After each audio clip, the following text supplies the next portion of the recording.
একদিকে Russia Ukraine আর অন্যদিকে Hamas Israel যুদ্ধ, আবার মিয়ানমারে বিদ্রোহীদের সাথে সামরিক জান্তার লড়াই চলছে।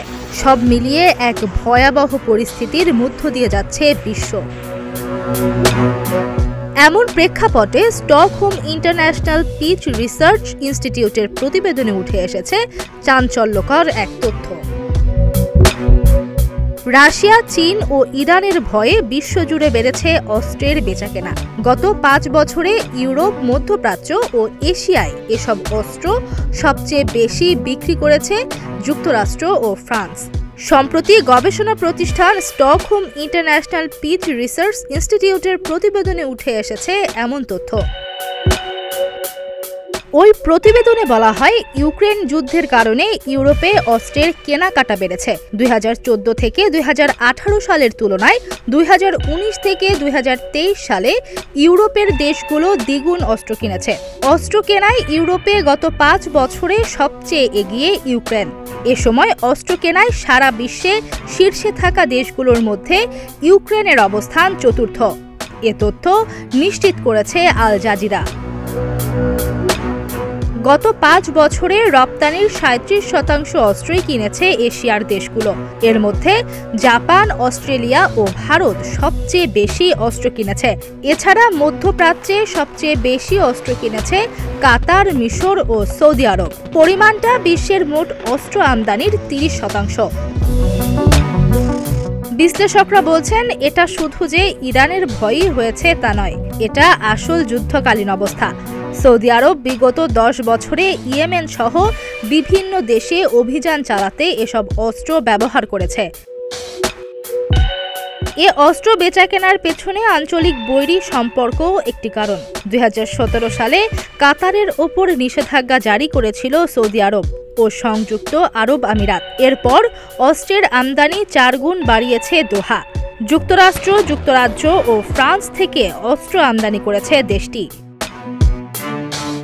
আবার গেল 5 বছরে সবচেয়ে বেশি অস্ত্র রপ্তানি করেছে যুক্তরাষ্ট্র।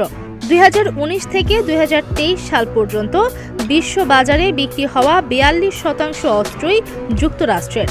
সেখানে 2013 থেকে 2018 সাল পর্যন্ত বিশ্বের মোট চাহিদার 32% অস্ত্র রপ্তানি করেছিল দেশটি। যুক্তরাষ্ট্রের অস্ত্র রপ্তানি বৃদ্ধির একটি কারণ দেশটির হাতে থাকা রপ্তানিযোগ্য 5ম প্রজন্মের যুদ্ধ বিমান। বিশ্লেষকরা আরও বলছেন, অস্ত্র বিক্রি করে অন্যান্য পশ্চিমা দেশগুলোও মুনাফা করছে।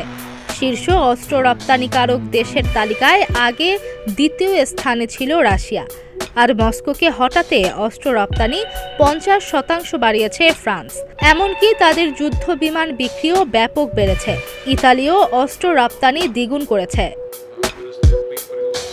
অস্ত্রের বড় রপ্তানিকারক দেশ হিসেবে দক্ষিণ কোরিয়ার নামও উঠে এসেছে।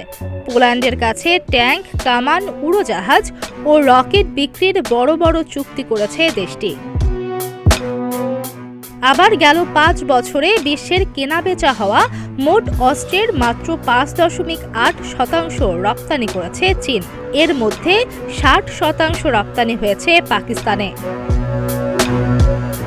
একসময় অস্ত্র বিক্রিতে যুক্তরাষ্ট্রের শক্তিশালী প্রতিদ্বন্দ্বী ছিল রাশিয়া। তবে গেল কয়েক বছরে মোট অস্ত্রের মাত্র 11% রপ্তানি করেছে দেশটি। রাশিয়ার অস্ত্র রপ্তানি কমার একটি কারণ, ইউক্রেনে তাদের অস্ত্রের বড় একটি অংশ ব্যবহার করতে হচ্ছে। আবার রাশিয়ার অস্ত্র রপ্তানি চীনের কারণেও কিছুটা কমেছে। গত শতকের 90-এর দশক থেকে মস্কোর তৈরি অস্ত্রের বড় ক্রেতা ছিল বেইজিং। তবে সময় গড়ানোর সঙ্গে সঙ্গে তারা নিজেরাই অস্ত্রের উৎপাদন বাড়িয়েছে। রুশ অস্ত্রের দীর্ঘদিনের ক্রেতা ভারতও।